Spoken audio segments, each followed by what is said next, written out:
Hello student. मैं पीके पांडे पीके academic classes में आपका स्वागत करता हूं। जी हाँ, आज हमारा टॉपिक है प्रकाश का प्रिज्म द्वारा अपवर्तन। जैसा कि आपने देखा था, ये मानव नेत्र यानी क्लास 10th का चैप्टर नंबर 11 मीन्स फिजिक्स का दूसरा चैप्टर स्टार्ट हो गया था, जिसमें आपने देखा था कि मानव नेत्र हम लोगों ने पढ़ा था। दृष्टि दोष तथा उसका निवारण भी पिछले वीडियो में पढ़ा है, जिसका डिस्क्रिप्शन में लिंक पड़ा होगा, आप जरूर देख लीजिएगा। प्रकाश का प्रिज्म द्वारा अपवर्तन, ये मेरा टॉपिक है। तीसरा ये मुझे पढ़ना है। जी हाँ, देखते हैं। तो ये हमारा टॉपिक है जिसका नाम है प्रकाश का प्रिज्म द्वारा अपवर्तन। क्या होता है जरा देखते हैं। कहते हैं किसी समांग एवं पारदर्शी माध्यम का वह भाग जो किसी कोण पर झुके हुए दो समतल पृष्ठों से घिरा होता है, प्रिज्म कहलाता है। ये कांच का होता है। तो देखिए, कांच का एक ये टुकड़ा है। इस प्रकार से ऊपर देख लीजिए एक त्रिभुज बना है, नीचे देख लीजिए एक त्रिभुज बना है। इस तरीके से बनता है। इसको हम आपको दिखाएंगे। उसके बाद आप देख सकते हैं, अगर ये देखेंगे तो इधर एक एक सतह दिख रहा है, और ये इधर से देखेंगे तो इधर एक सतह दिख रहा है। यानी सतह कुछ ऐसे दिख रहा है, ऐसे इस तरीके से।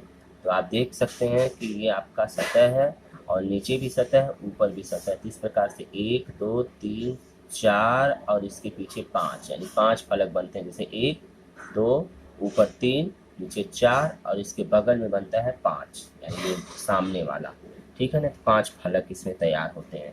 तो देख लीजिए, ये जो होता है ये अपवर्तक पृष्ठ होता है, ये अपवर्तक पृष्ठ होता है, और यहाँ पर जो कोण बनता है झुके हुए यानी त्रिभुज वाले कोण, तो अपवर्तक कोण कहते हैं।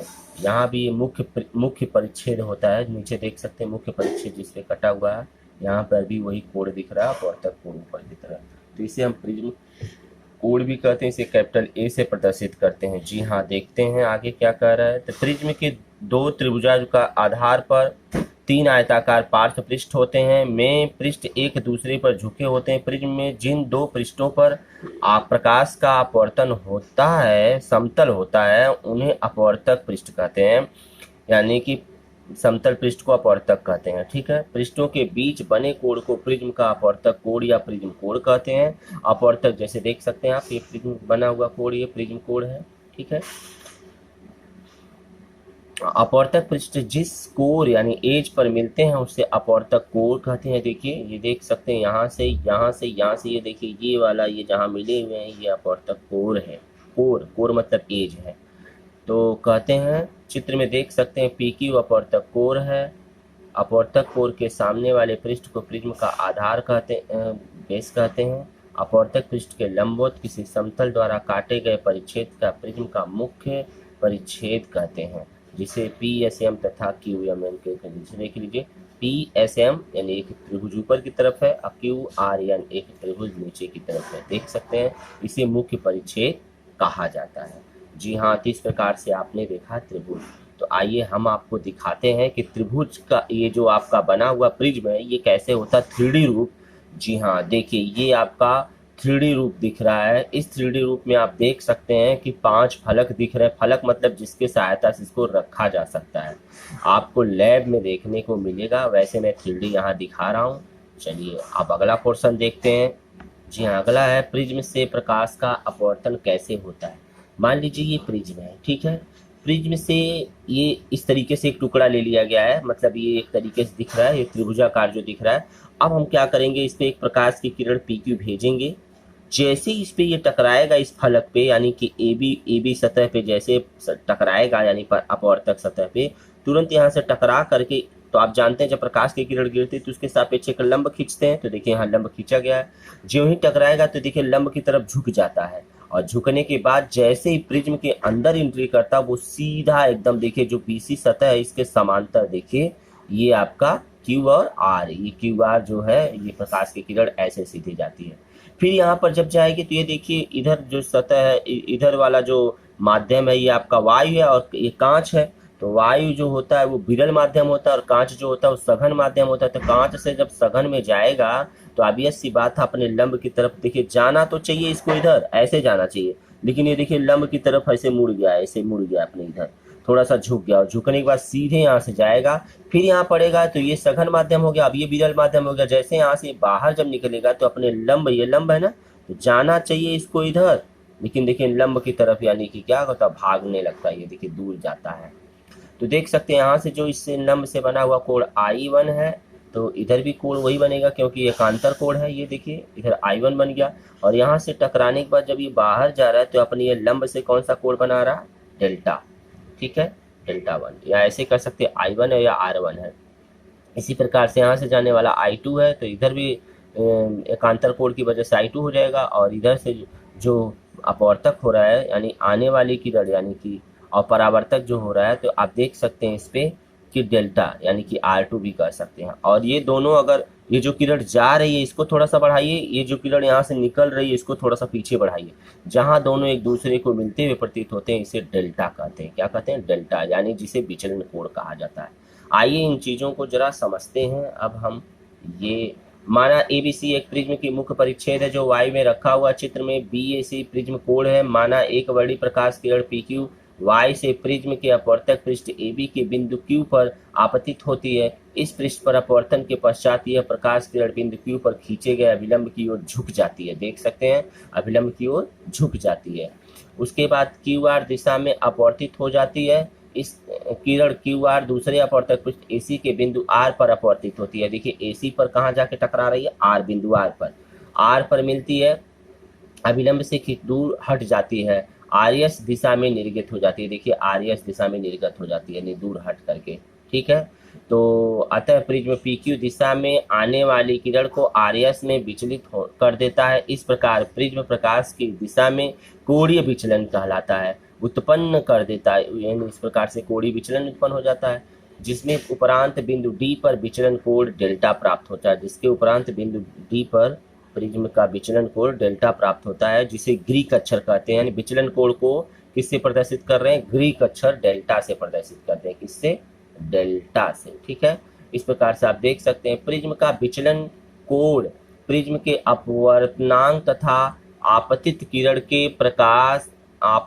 के आपतन कोण पर निर्भर करता है। यानी अपवर्तनांक यानी n पे निर्भर करता है, और आपतन कोण यानी I पे निर्भर करता है, I और R के रिस्पेक्ट में। प्रिज्म पर गिरने वाली किरण के आपतन कोण I का मान बढ़ाने पर विचलन कोण डेल्टा का मान क्या होता है, घटने लगता है। अतः एक विशेष अनुपात के बाद देखते हैं आपतन कोण के लिए न्यूनतम मान प्राप्त करने के पश्चात विचलन कोण पुनः बढ़ता है। इस न्यूनतम विचलन कोण के मान को अल्पतम या न्यूनतम विचलन कोण, अल्पतम या न्यूनतम विचलन एंगल ऑफ मिनिमम डेविएशन कहते हैं। इसे डेल्टा m से प्रदर्शित करते हैं, यानी न्यूनतम विचलन कोण से प्रदर्शित करते हैं।